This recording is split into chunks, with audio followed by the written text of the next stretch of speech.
ये सतीश जी का प्यार था, उन्होंने मुझे रिपीट किया।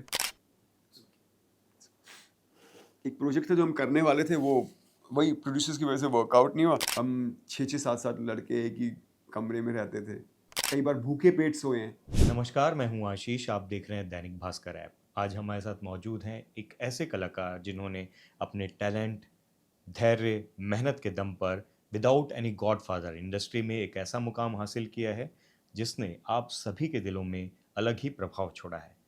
उन्होंने मैरी कॉम, एन.एस. डैन, कश्मीर फाइल्स, आश्रम, फैमिली मैन जैसे कई कमाल के फिल्मों और ओटीटी सीरीज में काम किया है।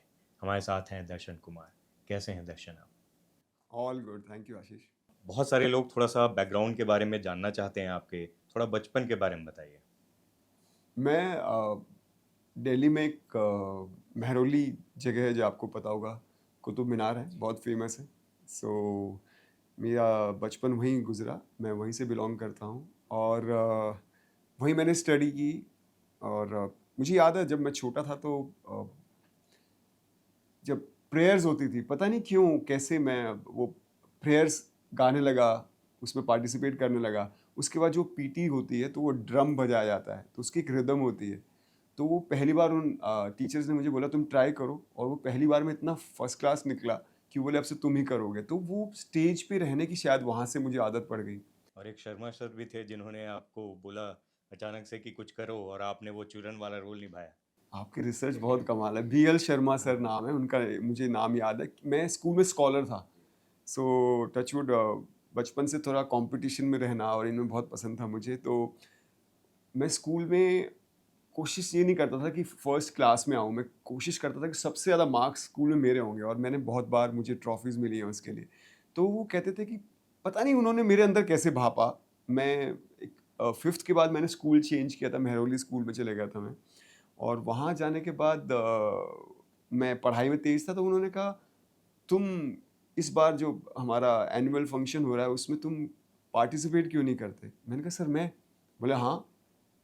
मैंने कहा ठीक है सर, वो चैलेंज लेता हूँ मैं। और मुझे कुछ समझ नहीं आया क्या करूँ, तो मैं एक बार मैं पहले अपने मॉम के साथ हरियाणा, मेरे मॉम हरियाणा से हैं, रोहतक के पास एक गांव है रिवाड़ा, वहाँ से। तो मैं उनके साथ ट्रैवल करता था, और हमें 3-4 बस चेंज करनी पड़ती थी। पहले हम अपने महरौली से बस अड्डा जाते थे, बस अड्डा से फिर सोनीपत की बस पकड़ते थे, सोनीपत से फिर गोहाना, गोहाना से फिर रिवाड़ा, 3-4 बसें चेंज करके मैं अपने नाना जी के घर पहुँचता था। तो उस बीच में मैंने बहुत बार ऐसा हुआ है कि रास्ते में देखा है कि वो चूरन बेचने वाले आते थे, और मुझे बड़ा इंटरेस्टिंग लगता था कि यार वो, और वो मैंने कई बार चूरन खरीदे भी थे। सो मैं वो दिमाग में मेरे कभी रह गया था, और मुझे लगा क्यों ना मैं इसको पोर्ट्रे करूं। और जब मैं उसको, मैंने खुद से स्क्रिप्ट लिखी उसकी, और जब मुझे लगा कि जब मैं परफॉर्मिंग के टाइम पे जा रहा था, मुझे लगा क्यों ना ये इसको जोकर बना दूं। तो मैंने वो अपना मुंह रंग लिया, नाक पे वो लगा लिया, पूरा अपने आप को बना लिया। और जैसे मैंने परफॉर्म किया, सब बच्चे इतने हंस रहे थे, इतने हंस रहे थे कि मैं, मेरे अंदर एक अलग तरह का कॉन्फिडेंस आया उस टाइम। उसमें इम्प्रोवाइज किया आपने, आपको सब चूरन मिल इम्प्रोवाइज, ही नहीं रहा था। वो चूरन नहीं मिल रहा था। और मेरे मेरी वो कहते हैं ना हवाइयाँ उड़ना, वहीं से हवाइयाँ उड़। आपकी एक्टिंग की जो स्किल्स है वहीं से डेवलप हो चुकी थी। हाँ, इम्प्रोवाइजेशन मतलब कोई और होता इतने कम उम्र में तो फंस जाता, बस ज़्यादा। और वो हो जाता है ना, हक्का जी, बक्का रह जाते, कुछ बोल ही नहीं पाते। जी। और आपने वो ढूंढते ढूंढते इम्प्रोवाइज करते हुए बहुत अच्छा हाँ, किया। या वो हाँ, और उसमें फिर वो डायलॉग्स भी इम्प्रोवाइज़ हुए, क्योंकि वो सिचुएशन फँस चुकी तो मिल नहीं रहे थे, तो अपने आप को कुछ ना कुछ उस वक़्त बिज़ी रखना था। वो था, और फिर मैं कविताएँ पढ़ता था। तो कविताएँ मोस्टली आप पढ़ते हैं स्टेज के ऊपर। मुझे लगा क्यों ना मैं इसको परफ़ॉर्म करूँ। तो जैसे मैंने एक चिड़िया के ऊपर लिखी थी, तो मैं चिड़िया बन गया था। उसके फेस मैंने कोशिश की बनाने की अपना उस तरह से, और उस तरह की बॉडी लैंग्वेज पकड़ी।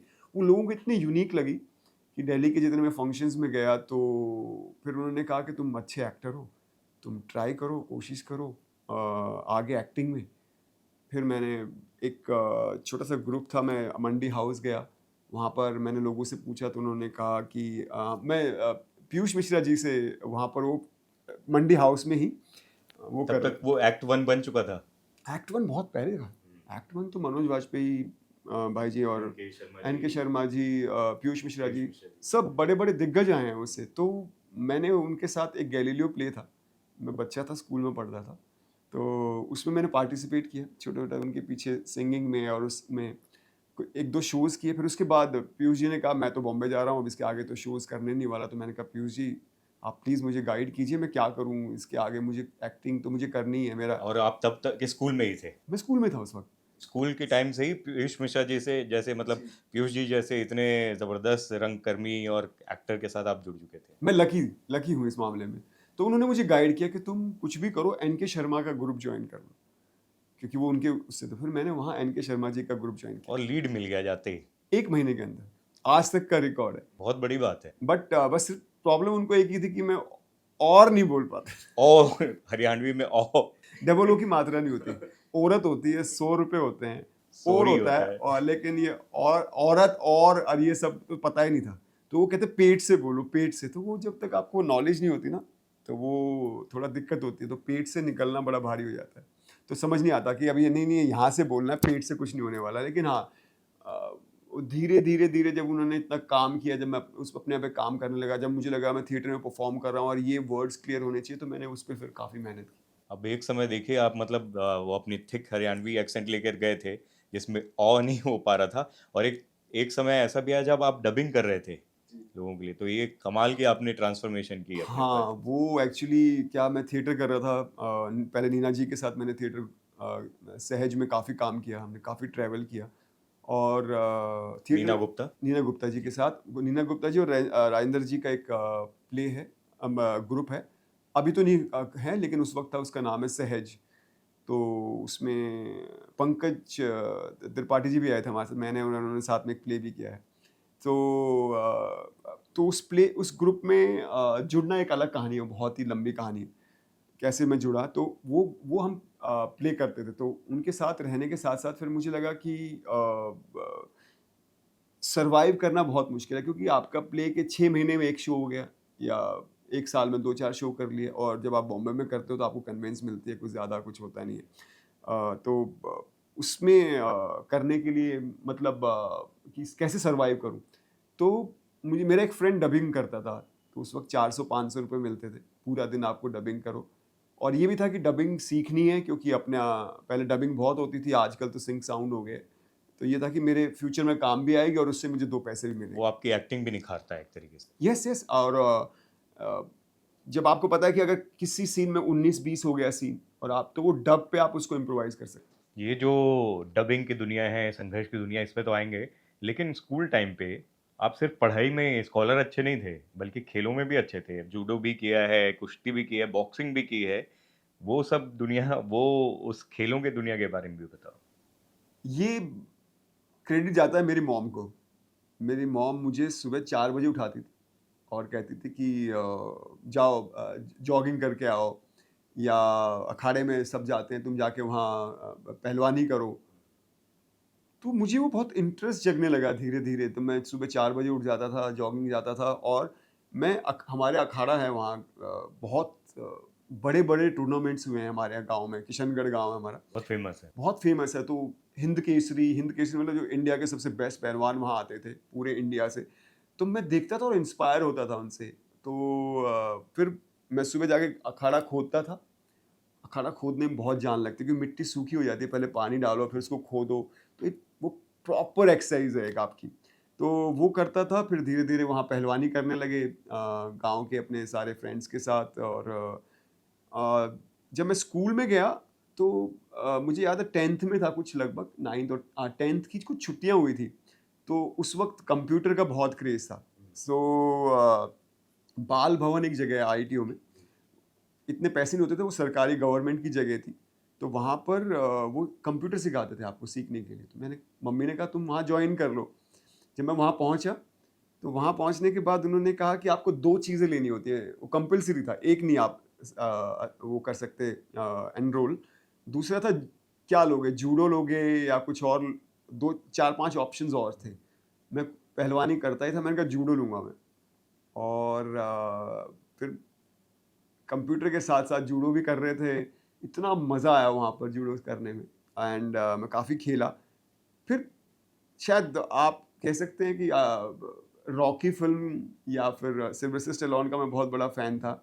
उस टाइम से मुझे बॉक्सिंग का बहुत क्रेज़ था। सो मैंने अपने घर में पोस्टर भी लगाए हुए थे सिल्वेस्टर स्टेलोन के। फिर मुझे जब मैं जाने लगा ये थिएटर के लिए, सो मुझे लगा कि वहीं पर ही मेरे पास टाइम होता था बीच में। तो मैंने कहा ये ख़त्म करने के बाद थिएटर में क्यों ना मैं बॉक्सिंग जॉइन कर लूँ। अब क्योंकि आपको हमारे एन के शर्मा सर ने बेसिकली क्या किया था कि उन्होंने एक चीज़ बहुत अच्छी बताई कि एक्टर को हमेशा फिट रहना चाहिए। क्योंकि आपको एक तो सबसे पहले मेंटली वो आपको फ़ोकस रखता है जब आप फिट होते हो, और वो एक्टिंग में बहुत काम आता है। तो वो हमारी 2 से 8 के बीच में हमारी एक्सरसाइज़ेज़ होती थी रोज़। तो 2 से 4 या 6 तक हमारी फिज़िकल जो कमांडोज़ की ट्रेनिंग होती है वैसी ट्रेनिंग करवाते थे एनके सर। वहाँ ग्राउंड था, उसमें भागना-वागना, पूरा रोल करना, हर चीज़ ताकि हम फिट रहें। तो मुझे लगा ये बॉक्सिंग भी मुझे फिर वो फिट रखेगा, मैं क्यों ना इस टाइम के यूटिलाइज़ करके इस टाइम को मैं बॉक्सिंग में, तो मैंने नेशनल स्टेडियम में और बॉक्सिंग स्टार्ट किया। फिर मैंने स्कूल के लिए और अपने कॉलेज के लिए नेशनल्स जीते। एंड या मतलब वो आज भी काम आता है। आज भी मैं अपने आप को हर रोज़ विदाउट फेल महीने मतलब हफ्ते में 6 दिन तो मैं वर्कआउट करता ही हूँ। टी टोटलर भी हो जी। और ये सब चीज़ें अब वो कहीं न कहीं वो जो डिसिप्लिन है, वो फ़ोकस्ड आप जितने हो, ये आपकी एक्टिंग करियर में भी बहुत काम आ रहा है। बिल्कुल, वो काम और आता मैरी कॉम में भी क्योंकि आप इतने बड़े लेजेंडरी बॉक्सर के पति भी बने, तो कहीं न कहीं वो रोल में भी उसको समझने में भी काम आया होगा। है। बिल्कुल, वो एक्चुअली जो मैंने कैरेक्टर प्ले किया ऑनलर, वो फुटबॉलर हैं। हुँ। सो तो वो एक फुटबॉलर की एक जो बॉडी लैंग्वेज होती है यार, वो बहुत पतले थे। तो मैं उस वक़्त किसी एक दूसरे रोल के लिए प्रिपेयर कर रहा था, तो अच्छा खासा मैं बल्क अप हो गए थे। बल्क अप था। मैं कुछ अराउंड 80 केजीज़ था मैं उस वक़्त। और क्योंकि मैं एक फ़िल्म करने वाला था एज़ अ लीड, और वो फ़िल्म वर्कआउट मतलब मैं 1 डेढ़ साल से काम करता रहा उस फ़िल्म पे। फिर फाइनली डायरेक्टर साहब ने कहा कि नहीं, प्रोड्यूसर चाह रहे हैं कि कोई नोन फेस लें, वो नहीं वर्कआउट हुआ। तो वो वेट से फिर मेरे को ये फ़िल्म मिली। और मैं उस बीच में शुक्राचार्य प्ले कर रहा था भगवान महादेव जी, महादेव में, देवों देवों को के देव देव महादेव महादेव में। में। सो उसके लिए भी थोड़ा मुझे बल्क अप चाहिए था। तो फिर उमंग सर ने कहा कि इसके लिए पतले हो पाओगे तुम? मैंने कहा हाँ सर, क्यों नहीं। और मैंने 1 महीने में कुछ 12 से 13 किलो वेट कम किया था। उसके बाद उमंग सर ने हाथ जोड़े थे, इससे वेट कम मत करना, इससे कम नहीं चाहिए। ये सो हमने या हमने जो हरियाणा के जो एक्टर्स हैं, रणदीप भाई हो, आप हो, उन लोगों पे क्या है मतलब एकदम रोल में ऐसे घुसते हो, वो जो फिज़िकल ट्रांसफॉर्मेशन एक्टिंग तो कमाल की है ही इम्पैक्टफुल, लेकिन जो फिज़िकली जिस तरीके से ट्रांसफॉर्म करते हो आप लोग वो कमाल है। चाहे आपकी बात करें, रणदीप भाई की बात करें, वो बहुत ही ज़्यादा मतलब मुझे लगता है कि सब कुछ अपना दे देने वाली बात है। एक्चुअली मेरी और रणदीप भाई की स्कूलिंग सेम है, हमारे गुरु सेम है। Naseer sir, Naseeruddin Shah, Motley group से हम दोनों। और हम काफ़ी प्लेस में डबल कास्ट भी रहे हैं। और मैंने कई रोल्स ऐसे हैं जो उन्होंने प्ले किए, वो मैंने प्ले किए। सो या स्कूलिंग हमारी ऑलमोस्ट सेम है। तो कोशिश करते हैं क्योंकि अगर हम नसीर सर को देखें, मैं एक याद है मुझे किस्सा कि वो अ, कुछ बैठे थे और वो उनके लिप चल रहे थे। मैंने रत्ना जी से पूछा था कि ये अभी क्या सर क्या? बोले अपनी लाइन्स कर रहे हैं, वर्ड्स कर रहे हैं। तो उनको अपने काम के अलावा कुछ और नहीं सूझता। वो इतने फ़ोकस्ड हैं। तो मुझे लगता था कि एक हमारे लिविंग लेजेंड हैं, उन्होंने इतना काम किया है अपने क्राफ्ट पे, वो अभी भी इतनी मेहनत करते हैं। तो मैं कोशिश करता हूँ कि मैं 1 मिनट भी खाली नहीं बैठूँ और अपने आप पे काम करता रहूँ। और दिल्ली में जब एक्ट वन में आप थिएटर में काम कर रहे थे, तभी मुझे कुछ कहना है का ऑडिशन देना हुआ। जी। वो पूरा किस्सा बताइए। एक्चुअली दिल्ली में मैं थिएटर कर रहा था। और पता चला कि कुछ मैंने बस एक्ट वन ग्रुप ज्वाइन ही किया था। पता चला कि ऑडिशंस होने वाले हैं। एंड मेरा फ्रेंड है था एक, तो उसने कहा कि ऑडिशन के लिए चलना है। मैंने कहा ऑडिशन? मैं डर गया क्योंकि मैंने थिएटर जस्ट ज्वाइन ही किया था। और उन्होंने कहा कि मैं स्कूल में था, बहुत छोटा था। तो मैंने कहा ऑडिशन? बोला हाँ हाँ चलो, अ, पता चल जाएगा हम कितने पानी में। तो मैं घबरा गया, मैं कहा मैं नहीं जा रहा, तुम जाओ। वो मुझे खींच के ले गया ज़बरदस्ती, सीरियसली ज़बरदस्ती। मैं वहाँ गया और उन्होंने मुझे हमें लाइन्स दी, और उन्होंने कहा कि चलो करो। वो मैंने लाइन सिंसियरली प्ले की। और मैं जब लाइन्स पढ़ा था मुझे लगा यार मैं इसको अच्छे से इम्प्रोवाइज़ कर सकता हूँ, क्योंकि मैं शुरू से मैं वही कोशिश करता था जब मैं स्कूल में था। तो मैंने वो ऑडिशन दिया और उनमें से किसी का नहीं हुआ, मेरा सिलेक्शन हो गया। सतीश कौशिक जी से वही मुलाकात हुई इस फिल्म के हाँ दौरान? जी, इस फ़िल्म के दौरान। और उन्होंने पहले ही आपको देखने के बाद ही ये बोला था कि तू हीरो मटेरियल है? फर्स्ट फर्स्ट मीटिंग में। मैंने कहा तुम बहुत दूर तक जाओगे और मैं बहुत इमोशनल हो जाता हूँ उनके बारे में जब भी कुछ आता है क्योंकि वो उनका प्यार अलग था मेरे लिए। मतलब मैं अभी जब मैं शूट करता था, तो शूटिंग के दौरान जब मेरी परफ़ॉर्मेंसेज़ होती थी, तो वो इतने खुश होते थे। कहते थे कि तुम वन टेक आर्टिस्ट हो, तुम वन टेक में सारा कर लेते हो एंड कितनी बार तो ऐसे हुआ कि मैं किसी इवेंट में गया हूँ फ़िल्म के या कोई वेब शो के और उन्होंने मुझे देखा है किसी सोशल प्लेटफ़ॉर्म पे कपड़ों के साथ, तो कहते थे तू हीरो है। उसके लिए कॉल करते थे। मेरे एक-एक परफ़ॉर्मेंस देखने के बाद इवन अभी जब तक लास्ट तक जब हम शूट कर रहे थे कागज़ 2 मैंने उनके साथ की, तो रात को 2-2 बजे फ़ोन करते थे और कई बार मैं क्योंकि मैं जल्दी उठ जाता हूँ, तो मैं उठा नहीं पाता था। कहते थे, "अरे यार तुम पहले एक्टर हो, अपनी तारीफ़ सुनने के लिए फ़ोन नहीं उठाते हो।" मैंने कहा, "सर सॉरी मैं जल्दी सो गया था।" तो उनसे ही नहीं, मैं जिनसे ही मिलता हूँ बाहर, उनसे यही सुनने को मिलता है कि सतीश जी तुम्हारी बहुत तारीफ़ कर रहे थे, सतीश जी तुम्हारे बारे में ये बोल रहे थे। सो इट्स ये बहुत बड़ा लॉस है हमारे लिए। जी, मुझे कुछ कहना है के बाद में तेरा नाम भी जब उन्होंने बनाई, तो आप भी उसका मतलब अभिन्न या हिस्सा थे। या वो देखने मतलब वो आप इतने यंग थे ना, आज भी देखता हूँ तो मैं बोलता हूँ दर्शन भाई एकदम बहुत अलग लगते हैं उसमें, या एकदम यंग थे ना? स्कूल स्कूल डेज़ की हाँ, बात है ये। तो ये सतीश जी का प्यार था, उन्होंने मुझे रिपीट किया और फिर वो जब मेरी मैरी कॉम आई तो इतने खुश हुए, बहुत खुश थे वो और मुझे लेके 2-3 फ़िल्में सोच रहे थे, पर प्रोड्यूसर के साथ वर्कआउट नहीं हो पा रहा था उनका। देन फिर धीरे-धीरे करके उनको एक प्रोजेक्ट था जो हम करने वाले थे, वो थोड़ा-सा उसमें टाइम लगा। एक प्रोजेक्ट था जो हम करने वाले थे, वो वही प्रोड्यूसर्स की वजह से वर्कआउट नहीं हुआ। फिर उन्होंने कश्मीर फाइल्स देखी और बहुत, बहुत, बहुत इतने खुश थे वो बच्चों की तरह, बोले हम स्टार्ट करते हैं और फिर हमने कागज़ 2 उनके साथ की, कमाल की जर्नी रही और वो मेरे साथ 3 फ़िल्में बनाने वाले थे मुझे लीड में लेके। उनका कॉल भी आया था जब वो दिल्ली में थे और कह रहे थे कल मैं दिल्ली से आ रहा हूँ और हम मिलते हैं, तुम नैरेशन सुन लेना, फिर देखते हैं हम। मैंने कहा सर आपने फ़िल्म सेलेक्ट की है, क्या सुनना है? मैं तो कर ही रहा हूँ। एंड देन वो हादसा हो गया। आज लोग ना वो सैयारा और पिछले साल एनिमल और अलग-अलग फ़िल्मों की बात करते हैं।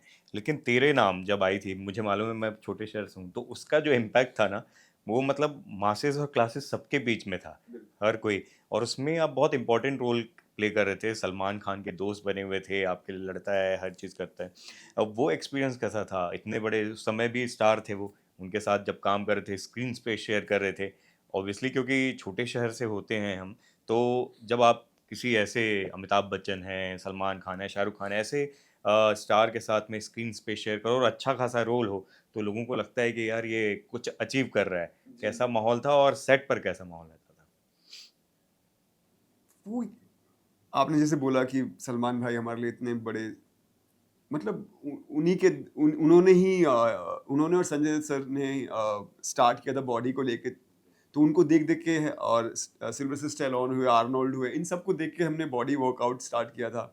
और सलमान भाई ने हमेशा इंस्पायर किया हमें, किसी न किसी तरीके से। तो जब उनके साथ काम करने का मौका मिला, तो मैं तो पहले ऑ में ही था जब मैंने मैंने उनको पहली बार देखा और मैंने कहा कोई इतने हैंडसम भी हो सकते हैं क्या?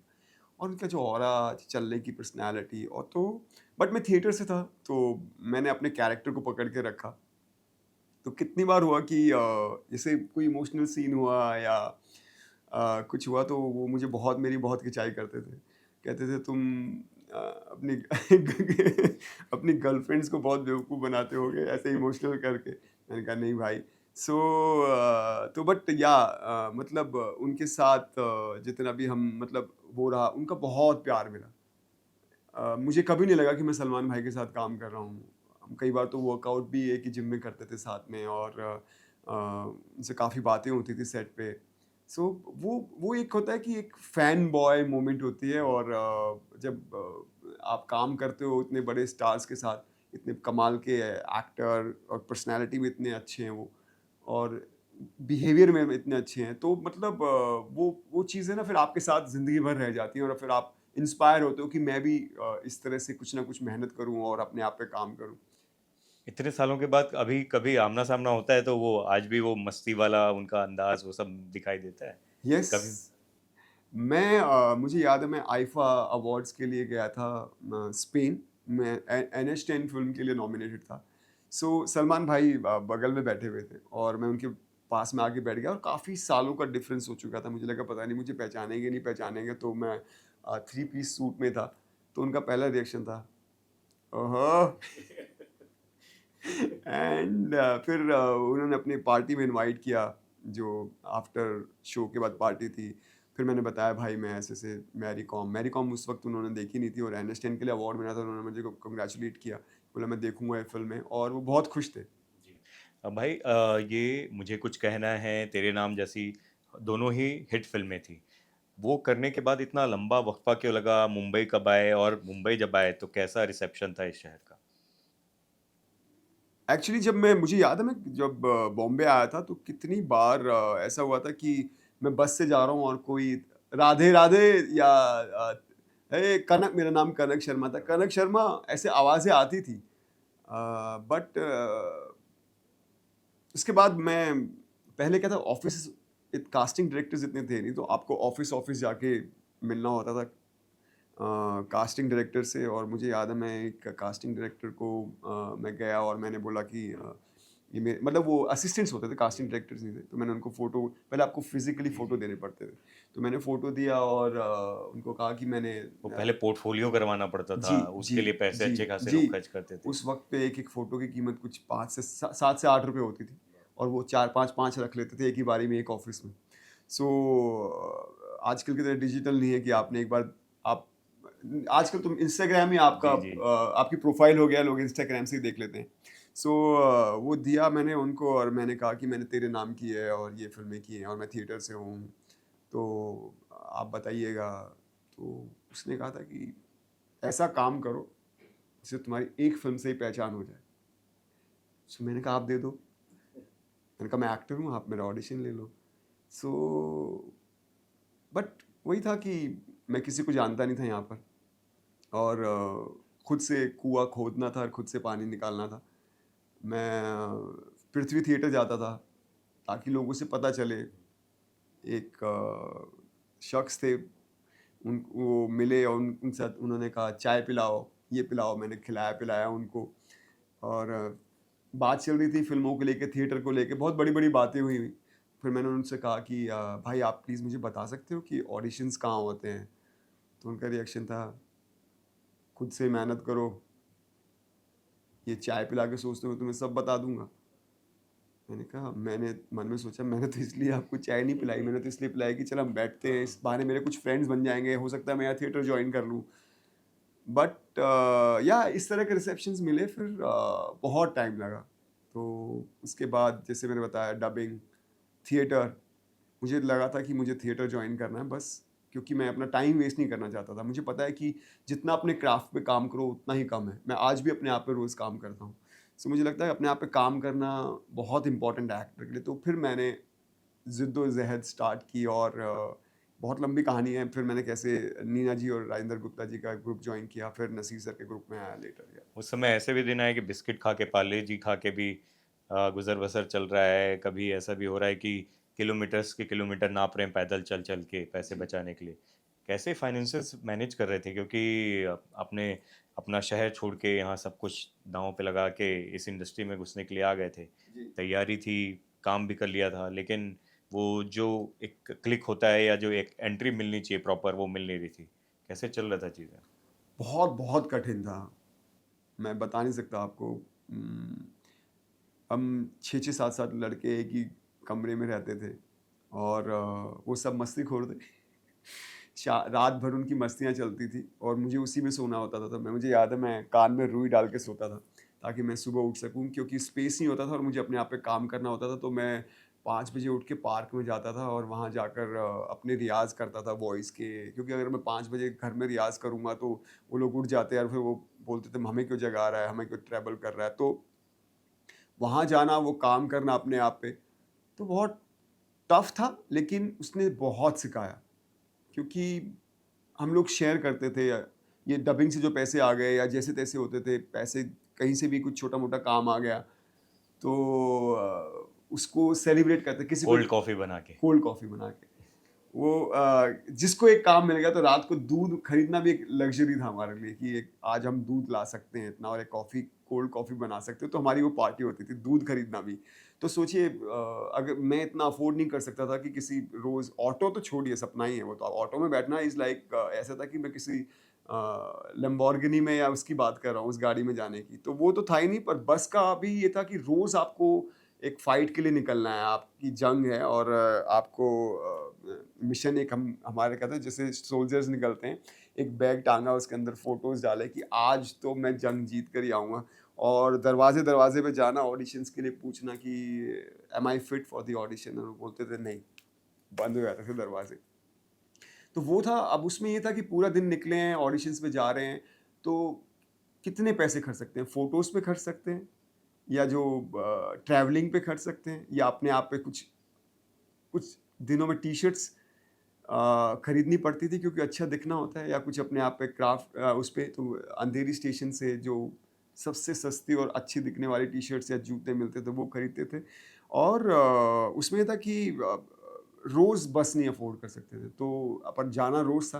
तो यारी रोड से, मैं वर्सोवा गाँव में रहता था, वहाँ से रोज़ लोखंड वाला जाना, या फिर जुहू जाना, या बांद्रा तक जाना। तो लिफ्ट्स भी बहुत कम मिलती थी, कोई लिफ्ट कोई देता नहीं था, तो पैदल जाना। और मुझे एक किस्सा याद है, मैंने शायद पहले भी शेयर किया कि मैं एक ऑडिशन के लिए गया था, और फॉर्मल कपड़े थे, शर्ट और वो थे, तो मेरे शूज़ थे, और वो शूज़ की तली निकल गई। रात को 9 बज गए थे वहाँ ऑडिशन देते-देते, फिर वो जैसे-तैसे मैनेज करके मैंने ऑडिशन दिया, और फिर वापस घर की तरफ आ रहे थे, तो कोई मोची मिले नहीं, तो मैं हाथ में लेकर जूते नंगे पैर आया, क्योंकि चप्पल ही ऐसा तो था नहीं कि मैं किसी चप्पल ये ले लेता, खरीद लेता। सो वो था, लेकिन भगवान ने मेहनत सुनी, देखी। जिस ऑडिशन में मैंने ये दिया था, उसी ऑडिशन से मुझे जो जिसमें जूता टूटा था और मैं हाथ में लेकर आया, मैंने हिम्मत की वहाँ तक जाने की और करने की। उसमें उसी से मुझे पहला सीरियल मिला, बाबा ऐसो वर ढूँढो, जिसमें विक्रांत मैं और मैसी और विक्रांत मैसी और लीड में थे। और एक बहुत ही मतलब इमेजिन पे था वो शो, जी, मैं और जानता हूँ। और बहुत इंटरेस्टिंग होता है। कलर्स के शोज़ को टक्कर देता था वो। जी। छोटी बहू भी आपने किया। जी, छोटी बहू। वो भी मतलब अपने आप में बहुत इंटरेस्टिंग कैरेक्टर था। हाँ, पूरा कैरेक्टर था। तो क्यूटीज़ बोलता था, और वो बहुत फ़ेमस हुआ था। वो कैरेक्टर इतना फ़ेमस हुआ था कि मैंने ज़ी का एक पार्टी हुई थी, होस्ट किया आपने मैंने उसको। वो होस्ट किया था। वो ऐसे उस कैरेक्टर में। सो या मतलब जर्नी रही, पर बहुत कमाल की जर्नी रही।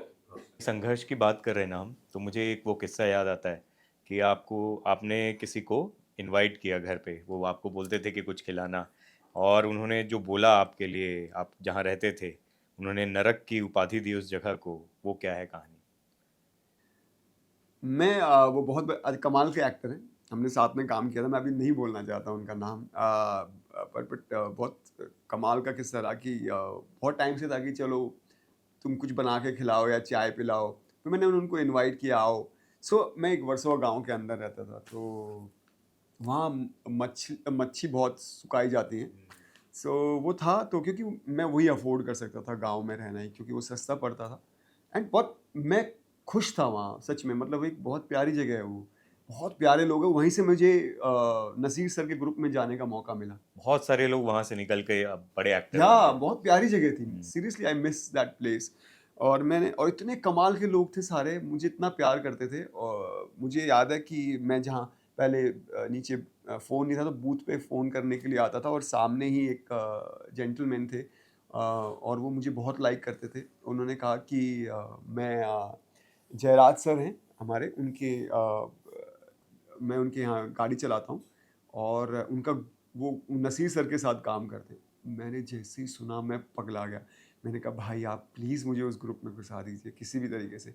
तो उनका बहुत बड़ा हाथ है मुझे उस ग्रुप में जयराज सर तक मिलवाना। फिर जयराज सर ने ही, जयराज सर मैनेजर हैं, ये है मैनेजर ना? हैं जो मोटली का हैंडल करते हैं और नसीर सर को हैंडल करते हैं, और मोटली के प्रोड्यूसर हैं। मोटली के सारे शोज़ वही प्रोड्यूस करते हैं और नसीर सर के मैनेजर हैं।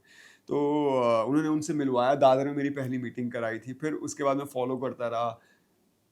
मुझे जिस मेरे फ्रेंड से मैं मिल रहा था, उनसे मैंने बोला था, वो क्योंकि किसी तरीके से नसीर सर को जानते हैं।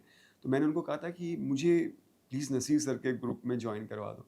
तो वो कहते थे, भगवान मिल सकते हैं पर नसीर सर के ग्रुप में घुसना वो बहुत मुश्किल है। मैंने कहा, अच्छा इतना मुश्किल है? सो बोले, हाँ, बट वो जहाँ चाह होती है वहाँ राह होती है, और कहाँ से रास्ते निकल जाते हैं वो ऊपर वाले के हाथ में होता है। तो मैं उनके ग्रुप में घुस गया, तो उसको मैंने इनवाइट किया था अपने घर।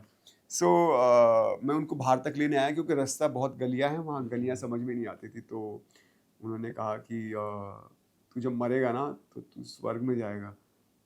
तो मुझे लगा कि मैं इनको खाना खिला रहा हूँ या इनसे इतना प्यार करता हूँ, इनको घर लाया हूँ, और इनको मैंने कहा कि अच्छा, पर पहले आप खाना चख तो लो, चाय पी के तो देखो मेरे हाथ की, तब बोलना कि मैं इतनी अच्छी बनाता हूँ। बोला, नहीं नहीं नहीं नहीं, पूछ क्यों? मैंने कहा क्यों? बोला, नर्क में तो तू ऑलरेडी रह रहा है। आई वाज लाइक, मैंने वो बहुत लाइटली लिया। मैंने कहा ठीक है, क्योंकि मैं उस जगह को बड़ा पसंद करता था और मैं उसमें था। लेकिन हाँ, यही है कि ये चीज़ें, जैसे वो कहते हैं कि आप देखिए ना, अगर उसी जगह से मैं जो आज हूँ, उसी जगह की वजह से हूँ, क्योंकि मैं अगर वो उनसे नहीं मिलता जिन्होंने मुझे जयराज सर से मिलवाया, और फिर उसके बाद आज जो मैं कुछ सीखा हूँ वो नसीर सर से सीखा हूँ, जो जिनकी खुद की जर्नी 60 साल की है। और मेरा फ्रेंड है फैसल, वो बहुत बार बोलते हैं कि हम इतने लकी हैं कि नसीर सर अपने आप पे सब एक्सपेरिमेंट करके आए हैं, इतने इतने सालों की उनकी रिसर्च है अपनी। तो जो हमें मिला वो छन के मिला है, अमृत की तरह है।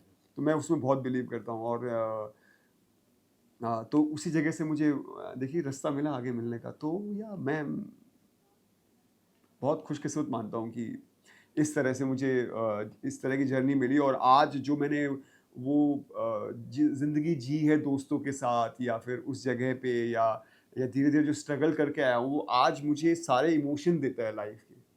वो एज़ एन एक्टर मेरे पास ये टूल्स हैं जो कई बार भूखे पेट सोए हैं, क्योंकि पैसे नहीं थे आपके।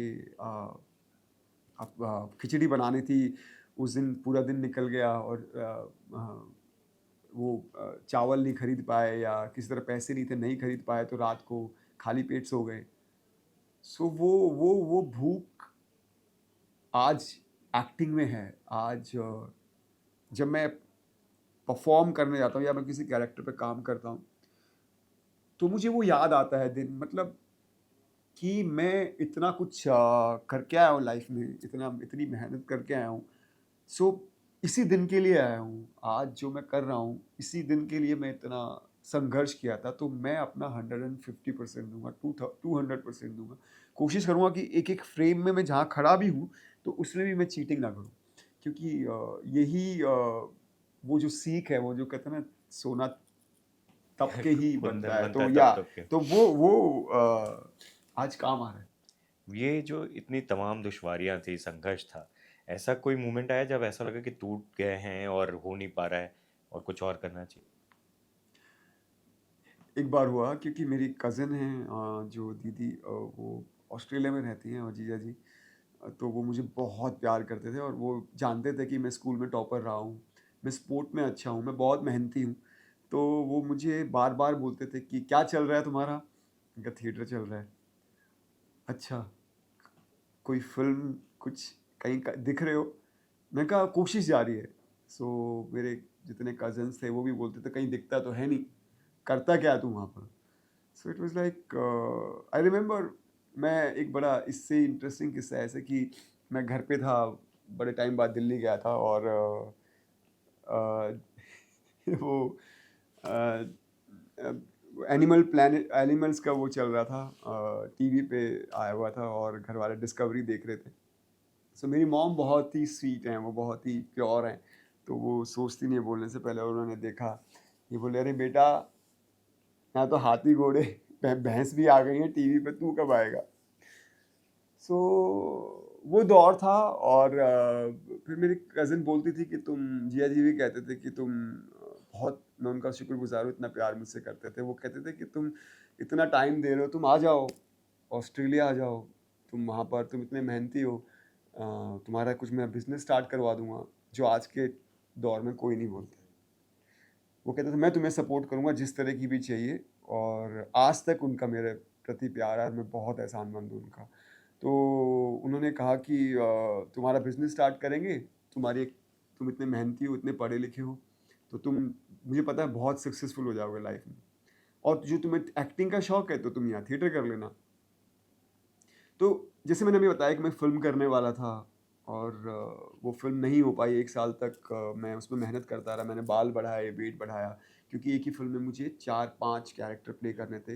राजा भी, और एक डायरेक्टर स्टोरी सुना रहा है, 4 स्टोरी सुनाता है, तो 5 कैरेक्टर प्ले करने थे, और डायरेक्टर बहुत कॉन्फिडेंट थे मुझे लेकर कि तुम कर सकते हो, and I was very excited. तो वो फ़िल्म नहीं वर्कआउट हो पाई। सो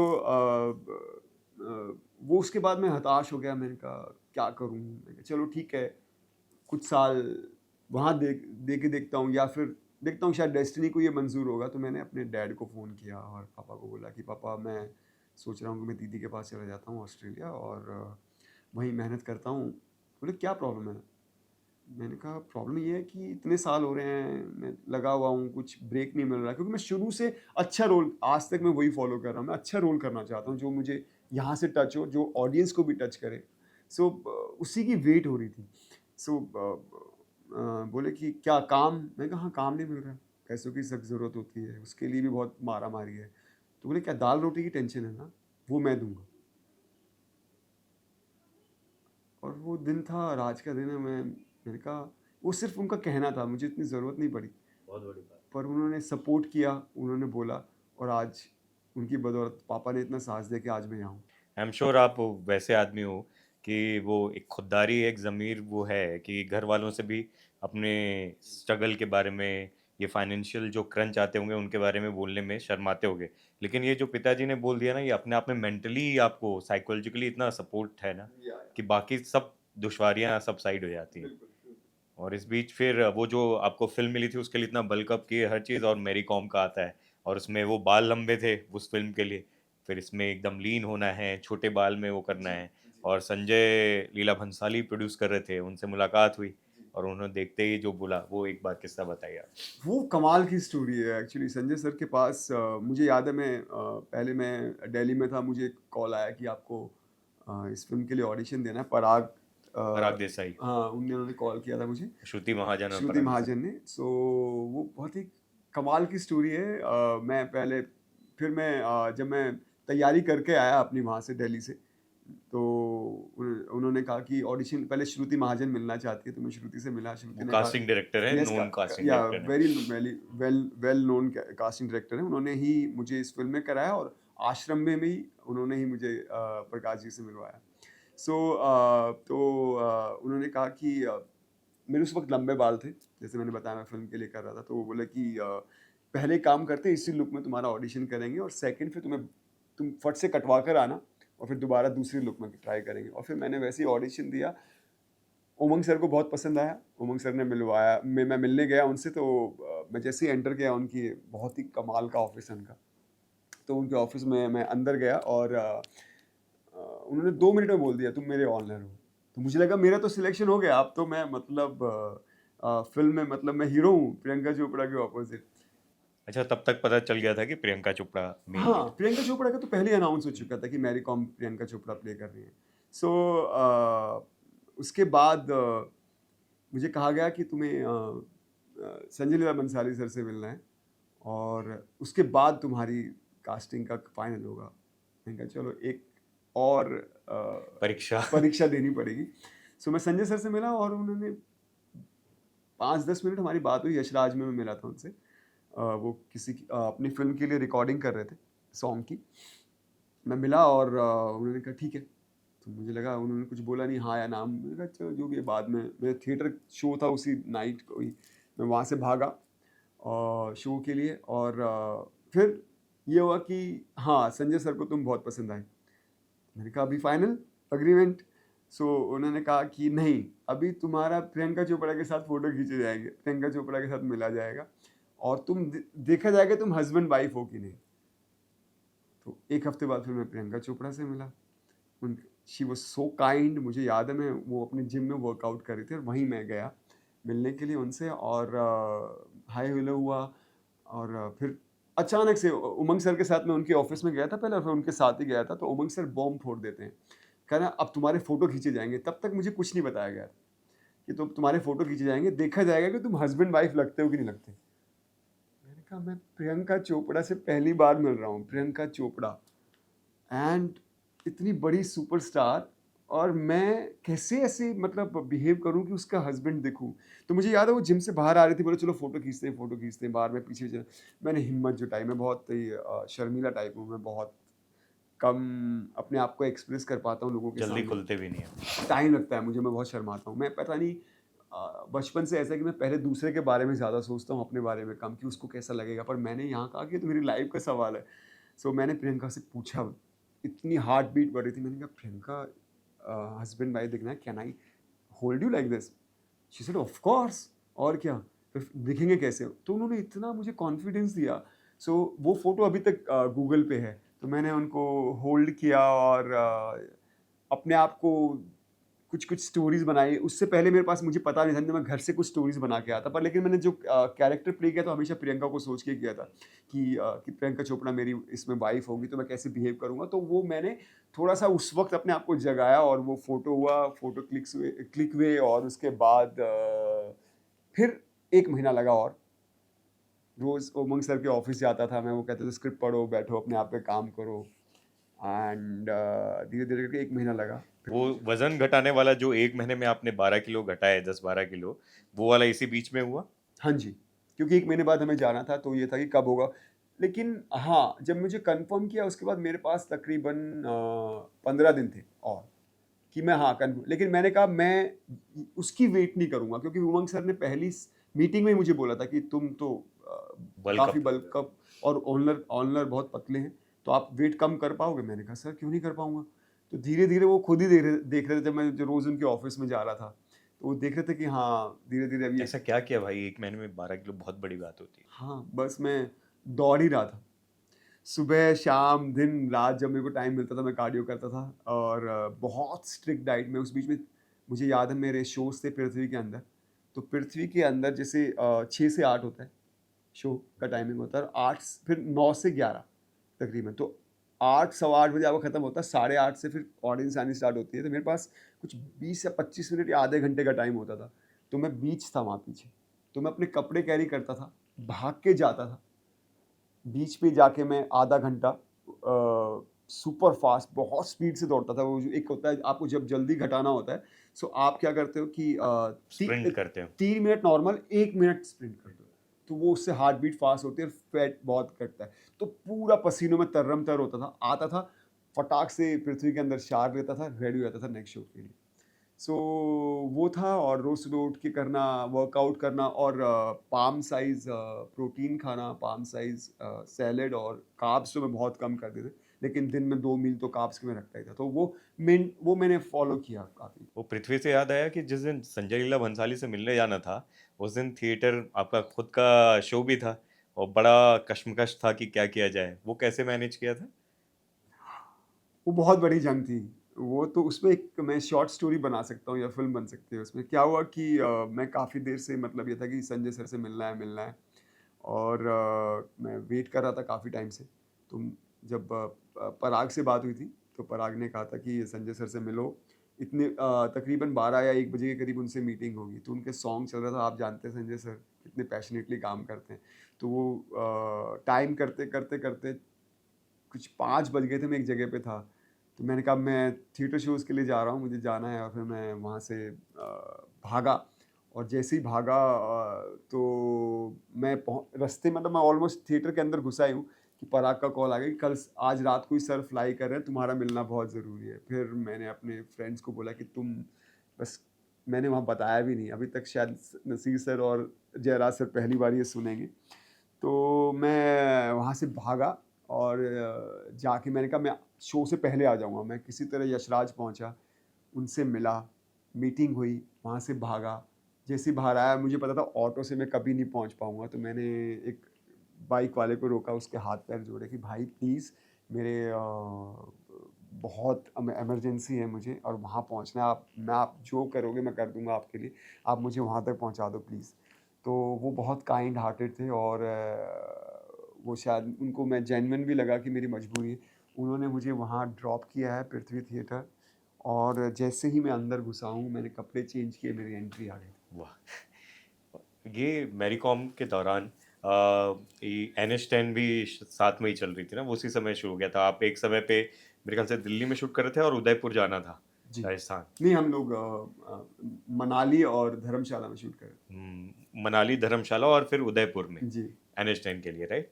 और प्लेन में आप वो अपने रोल पे इतने खोए हुए थे और तैयारी कर रहे थे कि बगल में जो को पैसेंजर बैठी थी उन्होंने बोला कि मेरी सीट चेंज करवा दो। क्या बोला उन्होंने आपके लिए? एक्चुअली मैं जब मैं शूट कर रहा था अपना मैरी कॉम, सो उस वक़्त अपना NSN की शूट भी स्टार्ट हो गई थी, तो मेरी कुछ 4-5 दिन की डेट्स का बहुत मैटर हो रहा था कि NSN को ज़रूरत है और वहाँ मेरा काम खत्म नहीं हुआ था मैरी कॉम में। तो जैसे-तैसे वो मैनेज हुई, नवदीप सर ने मैनेज किया, कुछ दिन मेरे बगैर शूट करने की कोशिश की, 2 दिन, 3 दिन और मैं वहाँ से मुझे याद है नाइट शिफ्ट थी क्योंकि उमंग सर ने भी बहुत हेल्प की। उन्होंने नाइट डे भी किया और नाइट भी किया और प्रियंका ने भी बहुत हेल्प की। सो वो पूरी नाइट खत्म करने के बाद सुबह मैंने धर्मशाला से फ्लाइट पकड़ी, जो दिल्ली थी और दिल्ली से एक और फ्लाइट थी जो छोटी फ्लाइट होती है जोधपुर जाने के लिए। सो उस फ्लाइट में अब मैं ऑनलर इतना सीधा, इतना डिसेंट एकदम हस्बैंड और पॉजिटिव, यहाँ एकदम मैं एकदम डार्क। सतबीर एकदम वो कैरेक्टर एक तरफ ऐसा रूथलेस। किरदार जो हर लड़की चाहती कि ऐसा हस्बैंड हो, और दूसरा ऐसा किरदार कि कोई माँ भी ना चाहे कि ऐसा बेटा हो, हाँ, मतलब इतना डार्क और तो वो ऐसा इतना जो। रूथलेस। हम्म, सो मुझे वो मैं एक्चुअली क्या कोशिश करता हूँ कि हर कैरेक्टर के अंदर एक मैं जब एनिमल डालूँ।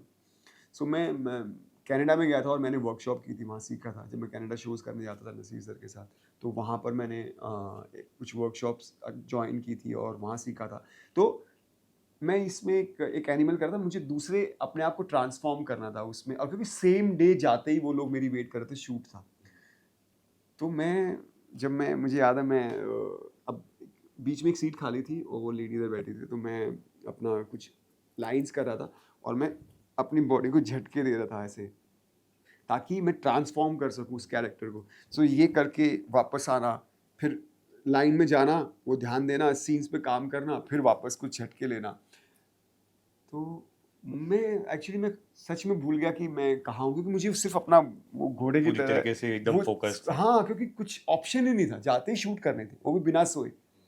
और तो उन्होंने बेल बजाई, एयर होस्टेस आई, बोली कि आगे कोई वो सीट खाली है? बोले हाँ। बोले मुझे शिफ्ट चेंज वहाँ पर वो करना है। बोले क्यों? तो मुझे धीरे से सुनाई दिया, बोले गैला है। तो वो हुआ मेरे साथ। तो बट मुझे बड़ा अभी उस वक़्त तो मैं ध्यान नहीं दिया, लेकिन बड़ा बुरा लगा कि उनको सच में लगा होगा कि एक आदमी बगल में पता नहीं कैसे से बिहेव कर रहा है। वो तो किरदार में आप इतना खो जाते हो कि अनुष्का को भी लगा कि बहुत एटीट्यूड वाला है, क्योंकि आप अपने किरदार में पूरी तरीके से फोकस थे और इतना डार्क कैरेक्टर था, तो उसको निभाना था। सेट पे भी एकदम शांत और उसमें फोकस रहते थे, तो शुरू में अनुष्का को ये लगा कि बहुत एटीट्यूड वाला है, और लास्ट में शायद उसने बोला था कि वो लास्ट सीन जहाँ पर है वो ओरिजिनल में रियल में रॉड मार देंगी आपको, ऐसा कुछ हुआ था? हाँ, वो मेरा कैरेक्टर क्या है, वो वन नाइट स्टोरी थी और वन नाइट स्टोरी में बहुत ही बीच में कुछ गैप नहीं होता है। सो आपको ना वो अपना मैं एटीट्यूड, वो हर चीज़ वो रखना पड़ता है और अनुष्का बहुत ब्यूटीफुल सोल है, ट्रस्ट मी। वो ना जब भी सेट पे होती है ना, वो एक होता है ना, उनकी वाइब्स इतनी वाइब आ कमाल जाती है है, कि पॉजिटिव सी, पॉजिटिव और चपटी, हमेशा खुश रहती हैं, तो बातचीत करती माहौल रहती हैं। इतना अच्छा रखती थी वो, मतलब खुश। तो एक आप चाहो ना चाहो, आप इन्फ्लुएंस हो ही जाओगे, वहाँ जाओगे तो आप उनकी बातों में, या फिर जितने ग्रुप में सब बैठे हैं, नवदीप सर थे, सब बैठते थे साथ में। तो मुझे लगा कि नहीं दर्शन, मुझे इस कैरेक्टर में रहना है और क्योंकि मैं कोशिश करता हूँ उस कैरेक्टर, जब मैं घर से निकल जाता हूँ शूट के लिए, तो मैं उसी तरह से जीऊँ उस कैरेक्टर को।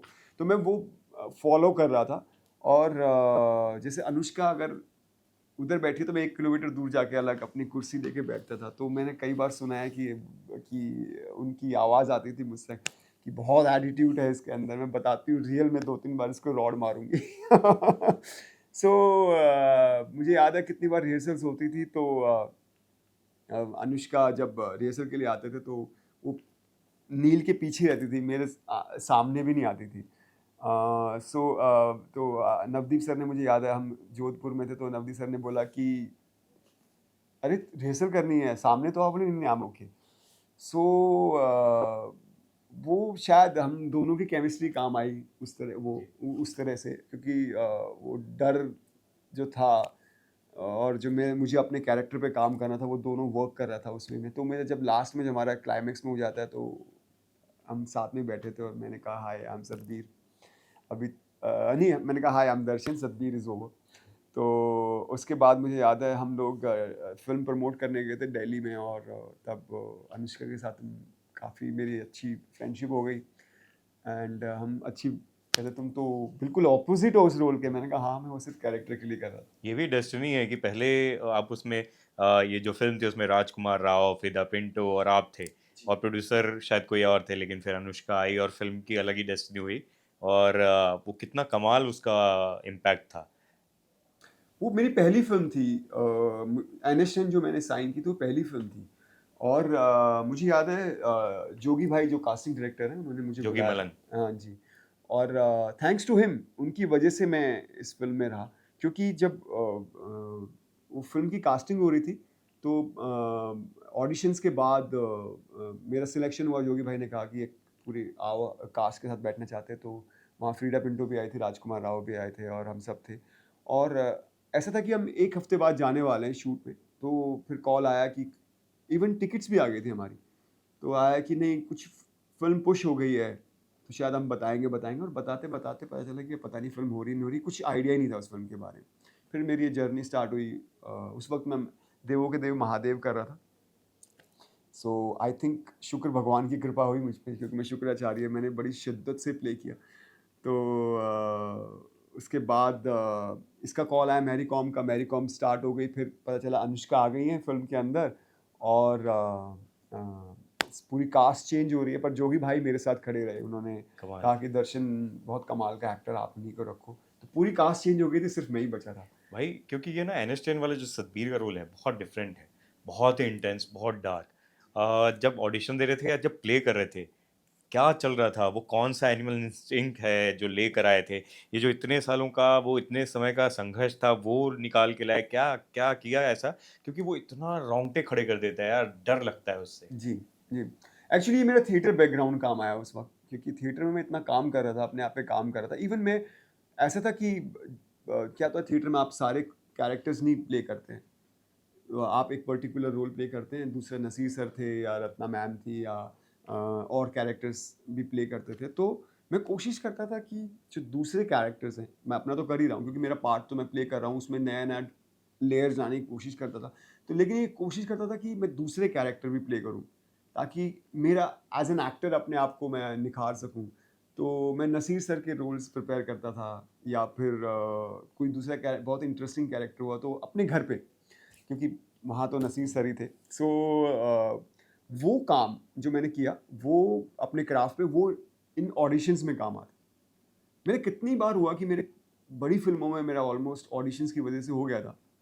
लेकिन वो फिर प्रोड्यूसर्स ने सपोर्ट नहीं किया या कुछ चीज़ें हो गई, वो नहीं तो मैं काफ़ी फ़िल्मों में मेरा सिलेक्शन हो गया था, मेरे काम की वज़ह से। तो बट जो डेस्टिनी होती है, शायद मैरी कॉम मेरी पहली फ़िल्म लिखी थी। कई बार ऐसा होता है ना कि आप इंडस्ट्री से नहीं हो, गॉडफादर नहीं है कोई, तो वो जो एक ट्रस्ट होता है, एक कन्विक्शन आपके ऐसे कमाल के कलाकार के साथ वो नहीं होता, उस वजह से किसी और को जो इंडस्ट्री का हो और जो थोड़ा स्टार वैल्यू के साथ है उसको मिल जाता है रोल। बहुत बार हुआ है आपके साथ। बहुत बार हुआ है। अभी भी रिसेंटली भी हुआ है, कई कई कई बार हुआ है।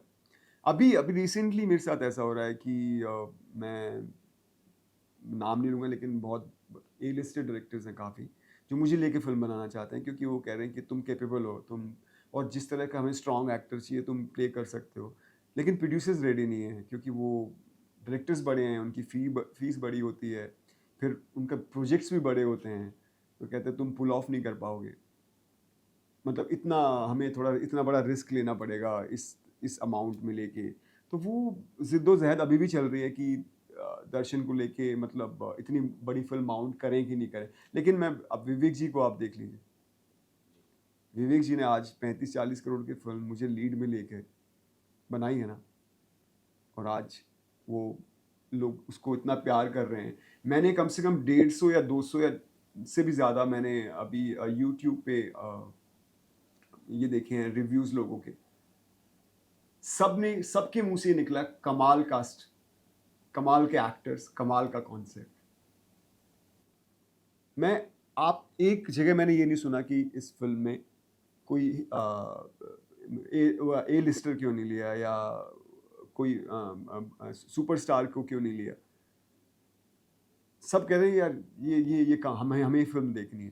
तो आई थिंक वो विश्वास अभी थोड़ा प्रोड्यूसर्स में और डायरेक्टर्स में जगाना होगा। दर्शन भाई, ऐसा नहीं लगता कि बहुत ज़्यादा मार्केट ड्रिवन है, प्रोजेक्ट बनाते हैं, वो कन्विक्शन कम है? अदरवाइज आप देखो, पिछले के पिछले साल हमने देखा 12 फेल जैसी फिल्म बनी, आपके कोई स्टार थे विक्रांत, आप ही जब कश्मीर फाइल्स कर रहे होगे तो सब ने उसको नकार दिया होगा, पूरी इंडस्ट्री को ये लगता था कि किस तरह की डॉक्यूमेंट्री फिल्म बन रही है, छोटी फिल्म मिल रही है, बिल्कुल। आपको सुनने में आया होगा। लेकिन उसका रिजल्ट देखिए, बॉक्स ऑफिस हो या जिस तरीके का इम्पैक्ट हो, वो बहुत अलग है। लेकिन वो कन्विक्शन मुझे समझ नहीं आता कि इंडस्ट्री क्यों नहीं ला पाती। उनको एक्टर, उसकी कैपेबिलिटी, वो टैलेंट पे ध्यान देना चाहिए। बाकी वो जनता के ऊपर है, अगर फ़िल्म में दम होगा, वो कंटेंट में दम होगा और एक्टिंग में दम होगा तो 100% चलेगी film. I think content is the king. जब आपके कंटेंट अच्छा होता है और एक्टर्स अच्छे होते हैं उसके, फिल्म आजकल ऑडियंस तो मैंने देखा है कि न्यू कमर की फिल्में भी देख रही है, जिसकी कोई नहीं जानता। इवन कोरियंस को वो कोरियन फिल्में देख रहे हैं, इंटरनेशनल सारी फिल्में देख रहे हैं जिनसे वो परिचित नहीं है, लेकिन वो उनको कंटेंट इतना अच्छा लगता है, उनकी एक्टिंग अच्छी लगती है, डायरेक्शन अच्छी लगती है, वो फिल्म वो बन जाते हैं। इसीलिए आज की ऑडियंस इतनी स्मार्ट हो गई है कि उनको अभी आप बेवकूफ़ नहीं बना सकते किसी भी तरीके से। वो बहुत स्मार्ट है। तो उनके लिए आपको अच्छी फ़िल्में, अच्छे एक्टर्स और अच्छी ये कंटेंट के साथ आना ही पड़ेगा। इतना अच्छा काम करने के बाद सर, जब आपने इतना काम किया हो अपने दम पर, 400 करोड़ के आसपास, मुझे जहाँ तक, अगर मैं गलत नहीं हूँ तो कश्मीर फाइल्स 400 करोड़ के आसपास कमाई है। ज़्यादा ही होगी, कम जी, नहीं होगी। जी।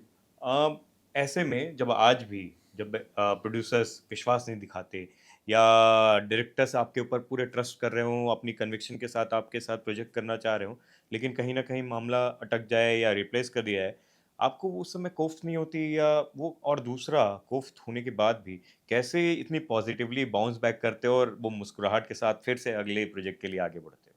अभी शायद आदत हो गई है इस चीज़ की, क्योंकि इतना झेला है और जब से मैं बॉम्बे आया हूँ तब से ये इतनी इतनी बार हुआ है कि रिजेक्शंस मिले हैं। तो शायद अभी वो रिजेक्शंस का इतना फ़र्क नहीं पड़ता।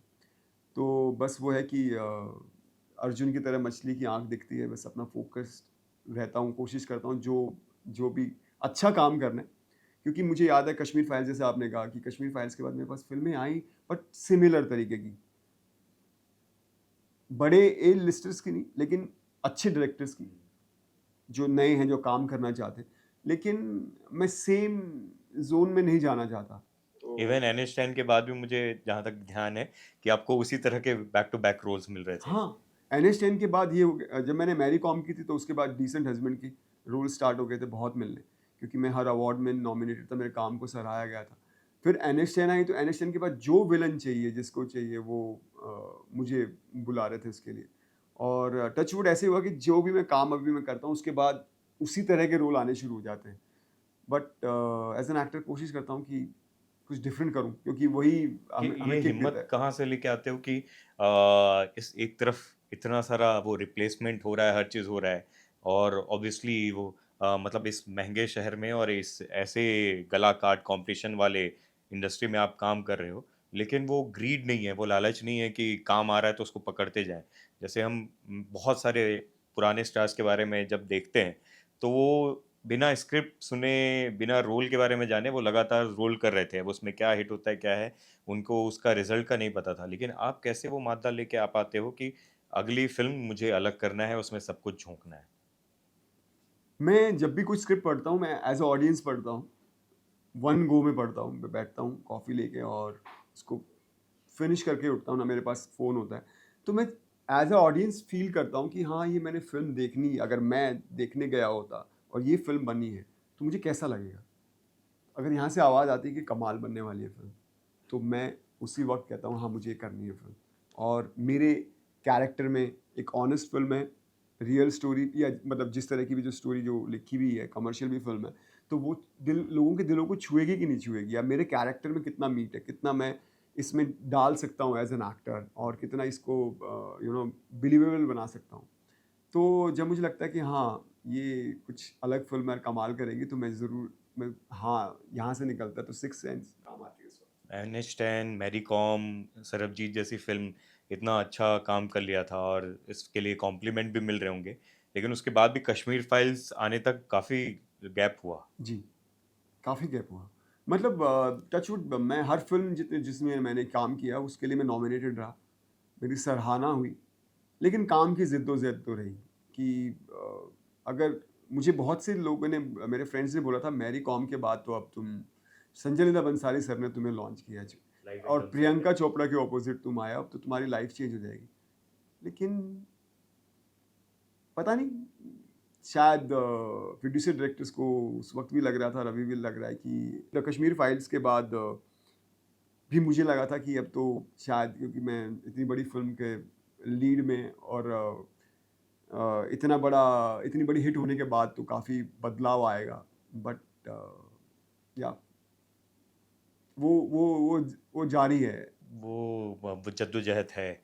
कश्मीर फाइल्स जब आई, मुझे याद है कि जब आप खुद देखने गए, एक तो पहले आपको वीडियो शायद दिखाए गए और आपको उसके बाद समझ में आया कि क्या है और उसके लिए प्रॉपर रिसर्च किया, और इतना इंटेंस अलग ही तरह का किरदार कृष्णा पंडित का, और वो मोनोलॉग जो है आपका वो इतना इम्पैक्टफुल है, इतना वायरल भी हुआ और उसकी इतनी सराहना मिलती है।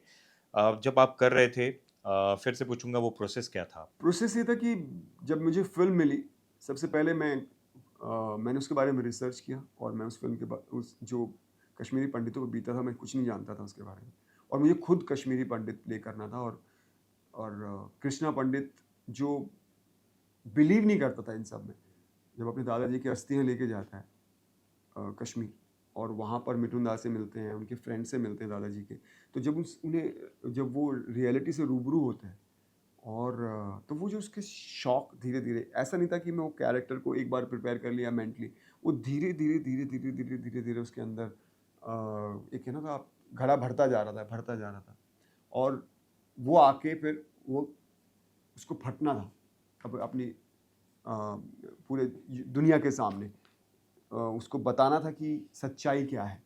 सो बार बार हर रात या दिन रात में उस तरह के वीडियोस देखना, उसको जीना, वो बहुत मुश्किल था, क्योंकि वो नींद नहीं आती थी रात को, बहुत डिप्रेसिंग था। जो मेरा कैरेक्टर जो मैंने प्ले किया कृष्णा पंडित का, वो लड़का लंदन में, सॉरी अमेरिका में रहता है, और अभी भी वो रात को लाइट बंद करके नहीं सो सकते, उनको डर लगता है अंधेरे से। तो वो मुझे करना था, और 13 पेज का जो मोनोलॉग था वो, उसपे मैंने पूरा रिसर्च किया, बहुत काम किया, क्योंकि अगर मैं खुद कन्विक्शन के साथ नहीं बोलता तो ऑडियंस भी इतना कन्विंस नहीं हो पाते उसको। तो उसपे एक-एक, जैसे मैंने बोला, मैंने सुना ललेश्वरी के वाक को, तो मैंने ललेश्वरी जी के सारे वाक सुने। मैंने जब राजा ललिता के बारे में बताया, तो उनके बारे में पढ़ा कि वो कितने शौर्यवीर थे, कितने कितने उनमें शौर्य था, कितने बहादुर थे वो, और जितने जो कुछ बोला मैंने उस पर काम किया एक-एक डिटेलिंग में। फिर मैंने सर को बोला था, विवेक जी को, विवेक जी मैं इसको 1 टेक में करना चाहता हूँ, and he was like 1 take 13 page बोलोगे तुम? मैंने कहा हाँ सर, मुझे एक चांस दीजिए। तो उन्होंने कहा कि तुम इसका कुछ पैराग्राफ बना लो, इमोशंस के साथ कर लो, तुम देख लो। मैंने कहा सर मुझे एक ट्राई करने दीजिए 1 टेक, और आपको पसंद नहीं आया तो मैं जिस तरीके से बोलोगे उस तरीके से इमोट कर दूंगा सीन्स। बस वो मैं फिर वो सीरियस चल के आता हूँ, पल्लवी जी से माइक लेता हूँ, और मैंने 1 टेक में किया, और टचवुड मतलब ऑडियंस का रियल रिएक्शंस, फिर उन्होंने ऑडियंस के रिएक्शंस के लिए पीछे से मेरे कैमरा से शूट किया, and rest is the history. So या सेट पे तो इमोशनल 1 माहौल टेक रहता होगा एकदम। बहुत ज़्यादा, इवन कितनी बार हुआ कि हमें शूट बीच में रोकनी पड़ी, क्योंकि सीन के बाद अंदर से सब खोखले हो गए थे, वो समझ ही नहीं पा रहे थे कि क्या करें क्या ना करें। आगे कैसे शूट हो पाएगा। तो एक बार तो याद है सुबह हमने शूट स्टार्ट की थी और 11-12 बजे के बाद वो सीन ख़त्म करने के बाद पैकअप करना पड़ा, क्योंकि कोई किसी में हिम्मत नहीं थी। जब आप खुद जम्मू में देखने गए तो दर्शकों के साथ आप भी इमोशनल हो गए। बहुत ज़्यादा, मेरा पूरा रुमाल गीला हो गया था, मुझे याद है। और मैं भूल गया था कि मैं कृष्णा पंडित प्ले कर रहा हूँ। और जो वो माहौल था या जिस तरह से विवेक जी की खूबी है, वो जिस तरह से फ़िल्म को पिक्चराइज़ करते हैं, जितनी मेहनत करते हैं अपने काम के लिए, वो वो मैजिक था, वो दिख रहा था जो। और इतने बड़े लेजेंड्स का जब फ़ोन आया, विवेक जी ने अमेरिका से आपको किससे बात करवाई? मिथुन दा और अनुपम जी से। उन्होंने क्या बोला आपके रोल के लिए? मिठुन दा ने बोला, "अरे! मैं सोच रहा था तुम इस तरह से कैरेक्टर प्ले कर रहे हो मेरे सामने और ये क्यों ऐसे बिहेव कर रहा है?" और वो कई बार होता था कि वो जब हम गिव एंड टेक होता था तो वो बहुत चिढ़ जाते थे, क्योंकि मैं तो कैरेक्टर में था। कई बार मैं हँस देता था उस कैरेक्टर में, उनकी बातों पे, या ये कहते हैं, "ये हँस रहा है मेरे सामने? तो ये तो इमोशन मेरे निकलेंगे ऐसे ही।" सो फिर उन्होंने फ़िल्म देखने के बाद कहा, "तुमने कमाल काम किया है, तुमने इतना कमाल काम किया, तुम्हारी मैंने स्पीच देखी है और तुम्हारा ग्राफ देखा पूरी फ़िल्म में। तुम कैसे एक-एक सीन के बाद तुम कहाँ तक उस अपने कैरेक्टर को उठा के लाए हो। तुम मतलब।" मिठुन दास से और फिर अनुपम जी का भी कॉल आया था फ़िल्म देखने के बाद। इस तरह का कॉम्प्लीमेंट मिलना, इट्स लाइक, मतलब यही हमारे लिए सारे ऑस्कर्स हैं, सारे नेशनल अवार्ड्स हैं, बिग-बिग अवार्ड्स हैं, जो हमारे लिविंग लेजेंड से इतने प्यार मिलता है, तारीफ़ मिलती है। इतने लेजेंड लोगों से इतनी प्यारी बातें, आपने इतनी तारीफ़ सुनी। आम जनता ने भी काफ़ी कुछ कहा होगा। कुछ ऐसे अल्फ़ाज़ या कोई ऐसा फ़ैन का वो रहा हो फीडबैक जो आपके दिल में उतर गया हो? जैसी फ़िल्म रिलीज़ हुई थी उसके कुछ दिनों बाद ही विपुल जी ने मुझे अपने ऑफ़िस में बुलाया था, बिल्कुल विपुल शाह। शाहनी जी ने। और एक फ़िल्म की मीटिंग के लिए मैं गया और जैसे ही मैं एंटर किया तो उनके वहाँ पर जो काम करने वाले थे वो आए और वो इतने इमोशनल हो गए, मेरे पैर छूने लगे, thank you for doing this film. और उसके अलावा मैं जहाँ भी जाता था, कश्मीरी पंडित तो मुझे इतना प्यार देते ही थे ऑब्वियसली, क्योंकि मैंने उनकी पीड़ा को सामने लाया। उसके अलावा भी जितने लोगों से मैं मिलता था, कितनी बार हुआ कि लोगों ने पैर छुए, रोने लगे, इमोशनल हो गए और कहा कि thank you for doing this film. तो वो आपका सबसे बड़ा अवार्ड है, आई थिंक। और अब बंगाल फाइल्स, मतलब वो उसकी हर तरफ चर्चा है, फ़िल्म को लेकर बज़ है और फिर एक बार से वो एफआईआर से लेके हर चीज़ें होना शुरू हो गई हैं। और वही जो पिछली फ़िल्मों के साथ आपके कश्मीर फाइल के साथ में जो बोला गया था विवेक जी की फ़िल्म के बारे में कि वो प्रोपेगेंडा या इस तरह की या समाज में दरार डालने की। लेकिन आपका किरदार वो जिस तरीके से एक बार फिर इम्पैक्ट छोड़ने के लिए तैयार है, उसके बारे में कुछ बताओ? मैं इसमें शिवा पंडित कैरेक्टर प्ले कर रहा हूँ, जो कश्मीर से बिलॉन्ग करता है। और इसको एक तरीके से ट्रिलॉजी है सर की, तो उन्होंने कश्मीर फाइल्स के साथ कनेक्ट किया है इसको। और शिवा पंडित सीबीआई ऑफिसर है, वो बंगाल जाते हैं और एक बहुत सेंसिटिव केस को हैंडल करने के लिए। अभी फ़िल्म रिलीज़ के बाद मैं डिटेलिंग में बता सकता हूँ, लेकिन क्या-क्या वो फेस करते हैं, क्या-क्या प्रॉब्लम्स आती हैं, वो कैरेक्टर है और इनके थ्रू उनको डायरेक्ट एक्शन डे की जर्नी पता चलती है, क्या होती है, फ़िल्म उस तरीके से चलती है। सो बहुत चैलेंजिंग था ये रोल, क्योंकि इसमें भी एक कैरेक्टर की पीड़ा लेके चलनी थी जो उस पे बीती हुई थी, और फिर वो जाके कैसे दूसरी जगह जाता है और कैसे फेस करता है। तो वो धीरे-धीरे, धीरे-धीरे, जैसे कृष्णा पंडित के साथ था, ये कैरेक्टर टोटली अलग है। वो एक स्टूडेंट था, बहुत इनोसेंट था। जो पल्लवी जी का कैरेक्टर था उससे वो बहुत इन्फ्लुएंस थे उस फ़िल्म में, अपना कश्मीर फाइल्स में। तो ये फ़िल्म ये था कि इसका इन एक सीबीआई ऑफ़िसर, एक ऑनेस्ट सीबीआई ऑफ़िसर जिसने इतना कुछ डील किया हुआ है, तो उनका एक ऑरा अलग होता है। तो मैंने वो रिसर्च किया, कैसे आप सीबीआई ऑफ़िसर सेंसिटिव और हाई प्रेशर केसेस को हैंडल करते हैं। कुछ लोगों से बात की फ़ोन पे जो उनके वर्ल्ड को अच्छे से समझते हैं, और वीडियोज़ देखे, क्राफ्ट पे काम किया, उनके इंटरव्यूज़ देखे, रियल लाइफ़ इंटरव्यूज़, और बहुत सारी रिपोर्ट्स को पढ़ा। ये मेरा प्रोसेस रहा। लेकिन जब मुझे स्क्रिप्ट मिली तो मुझे डायरेक्ट एक्शन डे के बारे में कुछ नहीं पता था। सुना था कोई नाम है डायरेक्ट एक्शन डे कुछ था, पर लेकिन डिटेलिंग नहीं। तो मैंने उस पे सारा काम किया, पढ़ा उसके बारे में, और जो-जो विवेक सर ने लिखा हुआ है, वो सब आपको पब्लिक डोमेन में मिल जाएगा। वो क्योंकि प्रूफ़ के साथ चलते हैं, वो बहुत डीप रिसर्च करते हैं। वो अपने काम में इतने पैशनेट है कि इस फ़िल्म पर मुझे याद है पहले 15वां ड्राफ्ट दिया गया था मुझे, और फ़िल्म शुरू होते-होते 21वां ड्राफ्ट मेरे पास आया था। और सेट पे भी उन्होंने इतना काम किया, कैरेक्टर पे भी और फिल्म पे भी। तो वो बहुत डिटेलिंग में जाते हैं, जैसे उन्होंने बताया कि 18,000 पेज की उनकी डिटेलिंग थी। तो वो जब जब मैंने जाना और जब उस पे काम किया, तो ये एक स्टेप आगे निकला वो कश्मीर फाइल्स। ये कैरेक्टर पे मुझे याद है कितनी बार ऐसा होता था कि मेरी मेंटली, फिज़िकली बॉडी इतनी टूट चुकी थी कि मुझे मैंने अपने कितनी बार अपने बॉय को बोला कि मुझे कोहनियों से यहाँ पर मुझे दबाओ या मतलब मेरी हेल्प कर, मेरी स्ट्रेचिंग कर कि बॉडी मेरा सपोर्ट करे कुछ एक्शन सीक्वेंसेस से पहले भी। मेरी बॉडी ने जवाब दे दिया था, तुम उठ ही नहीं सकते, तुम एक्शन क्या करके दिखाओगे। तो वो बहुत बहुत बहुत मेहनत की है इस फिल्म के ऊपर, इसके क्राफ्ट के ऊपर। सो अभी हमने फिल्म देखी थी थोड़े टाइम पहले, जिसे तो मैं तो सिर्फ ऑ में ही था। मैं जनरली जब भी अपनी फिल्म देखता हूँ तो लगता है कि क्या कमी रह गई, कहाँ मैंने अच्छा नहीं किया। इस फिल्म में जब मैं टिया फिल्म बिहार शूट करके मैं वापस आया था, ये जो दूसरी फिल्म कर रहा हूँ, और जब मैंने वो कैरेक्टर को देखा तो मुझे लगा ये कौन है? शिवा पंडित को देखा था। और कितनी बार ऐसा हुआ कि जब वो शिवा पंडित कुछ ऐसा सराहनीय काम कर रहा है या सिचुएशन को सँभालने के लिए उसमें जा रहा है, मेरे मुँह से वाव निकला, जो बहुत कम होता है। तो अपने लगता है कि हाँ, जब मैं खुद ही भूल जाऊँ कि मैं ये कैरेक्टर प्ले कर रहा हूँ, तो अब लगता है कि हाँ, मैंने कुछ मेहनत की। तो ये इतनी मेहनत की, और मुझे मेरे डायरेक्टर थे, जो तिया वाले डायरेक्टर जो राव देवेंद्र हैं, जो नेक्स्ट फ़िल्म में हम उसकी बात करेंगे उनकी। तो वो बाहर आए फ़िल्म खत्म होने के बाद, बोले, "ये कौन था अंदर? अभी तो हम सनी प्ले करके आ रहे हैं, ये कौन था?" मैंने कहा, "ये शिवा पंडित था।" जब इतना मेंटली टैक्सिंग, इतना इंटेंस किरदार निभाते हो जिसमें सब कुछ अपना दे दिया, उठ भी नहीं पा रहे हो, बॉडी इतना ज़्यादा वो है। और कई लोग बिना देखे जब उसको प्रोपेगेंडा फिल्म बोलने लगते हैं, धमकियाँ आने लगती हैं मेकर्स को हर बार। आप कहाँ से वो हिम्मत लाते हो कि इस तरह के लोगों को जवाब दें या अपने काम से ही सिर्फ वो काम दिखे? आपको भी क्या कश्मीर फाइल्स के समय भी या अभी भी कभी धमकियाँ और या इस तरह की कोई हेट कमेंट्स आते हैं? धमकियाँ मुझे नहीं आती।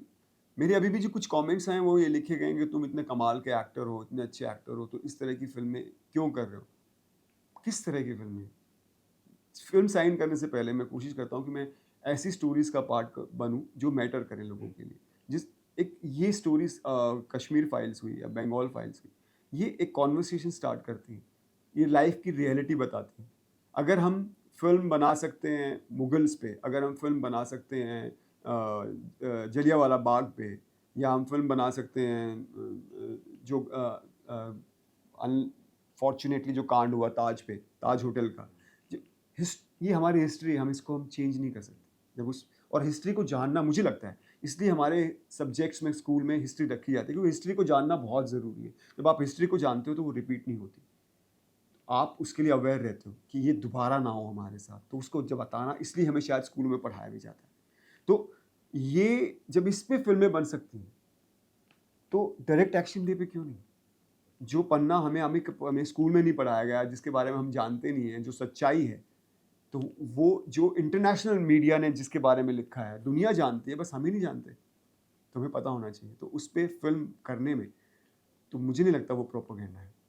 मुझे नहीं लगता, जब तक और जो लोग बोलते हैं, मैंने देखा है उन लोगों ने फ़िल्म ही नहीं देखी होती है। वो पहले ही अपना मेंटली प्रिपेयर कर लेते हैं दिमाग को कि ये फ़िल्म तो ऐसी होगी। अरे आप देखिए तो सही। क्या कश्मीरी पंडितों को नहीं भगाया गया था? क्या अभी तक 5 लाख कश्मीरी पंडित अपने घर वापस जा पाए हैं कश्मीर में? तो ये जस्टिस है, जो मैं डायलॉग बोलता हूँ फ़िल्म के अंदर। तो और यही बंगाल में जो हुआ, वो बहुत अनफॉर्च्यूनेट था।